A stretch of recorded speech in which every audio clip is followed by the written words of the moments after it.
పార్వతీదేవి అడిగింది మహాభారతం అనుశాసనిక పర్వంలో, శుభ్రమైన కైలాసం ఉండగా, ఇంత ఐశ్వర్యం ఉండగా, చింతామణి గృహం ఉండగా శ్మశానంలో ఎందుకుంటున్నారని అడిగింది. అడిగితే ఆయన చెప్పాడు,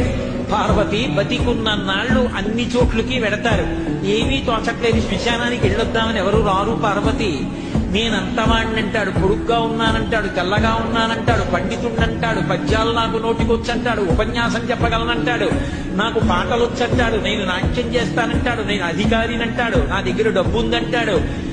నేను పాట పాడగలనంటాడు. ఇన్ని ఉన్నాయనుకున్న వాడిలోంచి ఊపిరి బయటికి వెళ్ళిపోయిన తరువాత వాడిని తీసుకెళ్లి 4 కొత్త కర్రల మీద పడుకోబెట్టి చాప చుట్టి తాడు కట్టి పైన నూలు బట్ట కప్పి తీసుకొచ్చి అన్నీ తీసేసి కర్రల మీద పడుకోబెట్టి కాల్చేస్తుంటే జీవుడు లేచి నిలబడి పుర్రె పగిలిపోయిన తరువాత కన్న కొడుకు కూడా స్నానం చేసి వెళ్ళిపోతుంటే చీకటి పడిపోయాక, అయ్య బాబోయ్ చుట్టూ ఉగ్రభూతాలు, నా వాళ్ళన్న వాళ్ళు లేరు, వీళ్ళని నమ్ముకున్నాను, ఒక్కడు లేడని ఏడుస్తుంటే